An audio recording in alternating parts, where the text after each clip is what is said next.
YSR Congress party కార్యకర్తలందరికీ లేదా ప్రజలందరూ కూడా విజ్ఞప్తి చేసేది ఏంటంటే, మరి ప్రత్యేకించి వైఎస్ఆర్ కాంగ్రెస్ పార్టీ కార్యకర్తలకే చెప్తాం.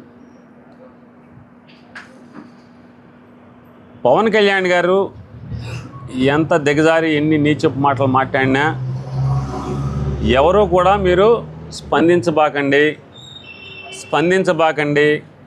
అతను కావాలని ఉద్దేశపూర్వకంగా మనని రెచ్చగొట్టి తిట్టించుకుని, ఎందుకంటే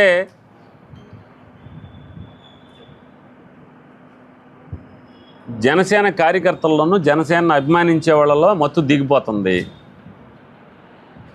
మళ్ళీ మత్తు దిగిపోతున్నప్పుడు ఏం చేస్తారు, మళ్ళీ మత్తు ఇంజక్షన్లు కొడుతుంటారు. మామూలుగా అయితే నొప్పి తెలుస్తూ ఉంటుంది కాబట్టి ఆ నొప్పి తెలవకుండా ఉండటం కోసం మళ్ళీ మత్తు ఇంజక్షన్ల కోసం ఏం చేస్తుంటాయంటే అకారణంగా జగన్మోహన్ రెడ్డి గారిని వైఎస్ఆర్ కాంగ్రెస్ పార్టీ వాళ్ళని ఇష్టం వచ్చినట్టు తిడతాడు.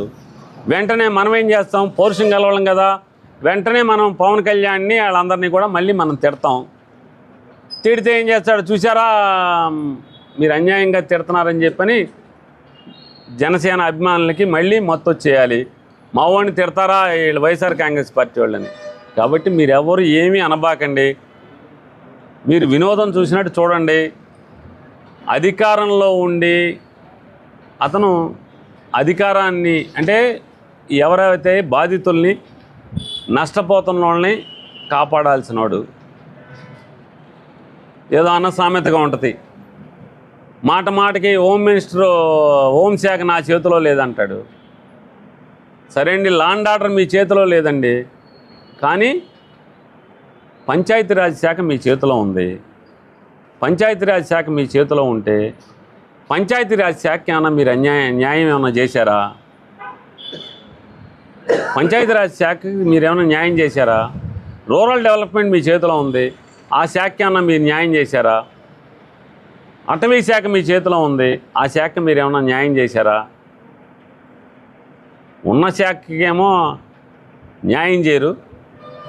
ఎంతసేపు పరకాంత మీద దృష్టి ఉన్నట్టుగా మీరు పక్క శాఖ మీద దృష్టి మీకు ఎంతసేపు?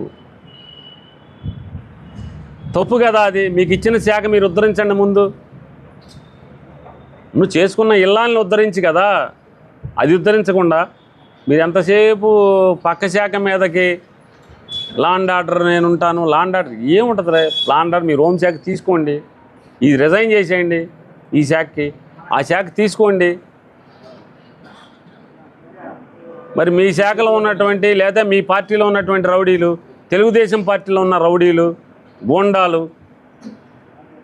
దౌర్జన్యం చేసే వాళ్ళందరినీ మరి వాళ్ళ సంగతి ఎవరు చూస్తారు? వాళ్ళ తొక్కి నారు ఎవరు తీస్తారండి? ఎంతసేపు వైఎస్ఆర్ కాంగ్రెస్ పార్టీ మీద మాట్లాడటం చెప్తే వెనకవాళ్ళ మీద మాట్లాడండి. పంచాయతీరాజ్లో 15th ఫైనాన్స్ నిధులు నయా పైసా ఇంతవరకు పడతల్లా. 2 ఏళ్ల నుంచి 24 మాసాలు మీరు ఎక్కి ప్రమాణ స్వీకారం చేసిన దగ్గర నుంచి ఏ పంచాయతీలో కానీ, ఏ మండలంలో కానీ, ఏ జిల్లా పరిషత్లో కానీ అన్ని అకౌంట్లు ఫ్రీజ్ చేస్తున్నారు. అన్ని అకౌంట్లు ఫ్రీజ్ చేశారు. స్టేట్ గవర్నమెంట్ CFMS అకౌంట్స్ అన్నీ కూడా ఫ్రీజ్ చేస్తున్నాయి. నయా పైసా డ్రా చేయటానికి లేదు. ఆఖరికి మీరు చాలా గొప్పగా చెప్పారు పవన్ కళ్యాణ్ గారు. ఏమని చెప్పారంటే, ఆగస్టు 15కి పండగ చేసుకోండి, 10,000 రూపాయలు ఖర్చు పెట్టుకోమని చెప్తున్నానని చెప్పారు. అవి ఏమని ఇచ్చారు జీవో? మీరు ఆ స్టేట్మెంట్ ఇచ్చిన తర్వాత పంచాయతీ సాధారణ నిధుల నుంచి ఈ ఖర్చు పెట్టుకోండి ఆగస్టు 15 అని చెప్పారు. మీరు మొదటి సంవత్సరం మీరు మినిస్టర్ అయిన మొదటి సంవత్సరంలో ఇంతవరకు ఆటికి దిక్కు లేదు. ఇంతవరకు ఆ 10,000 రూపాయలు ఖర్చు పెట్టుకుంటాక డ్రా చేసుకుంటాక లేదు. 15th ఫైనాన్స్ ఖర్చు పెట్టాక లేదు. మరి ఏమున్నాయి? రోడ్లు వేసా అని చెప్పి బోర్డులు కడుతున్నారు. రోడ్లు మీరేటువంటి సార్, కేంద్ర ప్రభుత్వం యొక్క రూరల్ డెవలప్మెంట్ నుంచి వచ్చేటువంటి ఈ మ్యాండేట్స్ నుంచి వచ్చేటువంటి ప్రపోర్షనేట్గా వచ్చేటువంటి డబ్బులతో, NRGS నుంచి వచ్చేటువంటి డబ్బులతో అయ్యన్న పాత్రుడు పంచాయతీరాజ్ మినిస్టర్గా ఉన్నప్పుడు వేశారు. పెద్దిరెడ్డి రామచంద్రారెడ్డి గారు ఉన్నప్పుడు నిధులతో వేశారు. ఇవాళ మీరున్నాగా ఇంతవరకు మీరేదో చెప్పారు. ఇంతవరకు మీరు ఇచ్చినటువంటి నిధుల్లోంచి 3వ వారం దాటాక ఇంతవరకు డబ్బులు పడతల్లా. NRGSలో వేసిన రోడ్లకి, మీ పార్టీ వాళ్ళు చేసిన పనులకి ఇంతవరకు రోడ్లు నిధులు పడతల్లా.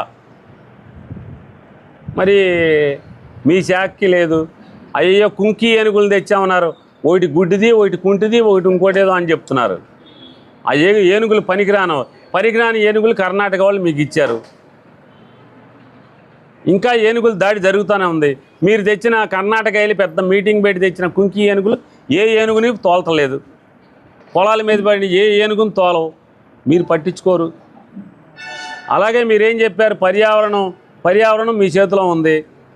మీరు వెళ్ళి ఉప్పాడు వెళ్ళి చెప్పొచ్చారు ఏమని, దివీస్ ల్యాబో ఇంకో ల్యాబో ఏదో ల్యాబుల నుంచి సముద్రంలో కెమికల్స్ కలుస్తున్నాయి, వాటిని కలపకుండా 100 రోజుల తర్వాత పరిష్కారం చెప్తున్నారు. ఏం పరిష్కారం చెప్పారు? అలాగే కోనసీమ వెళ్ళారు, పెద్ద మీటింగ్ పెట్టారు గవర్నమెంట్ డబ్బులతో.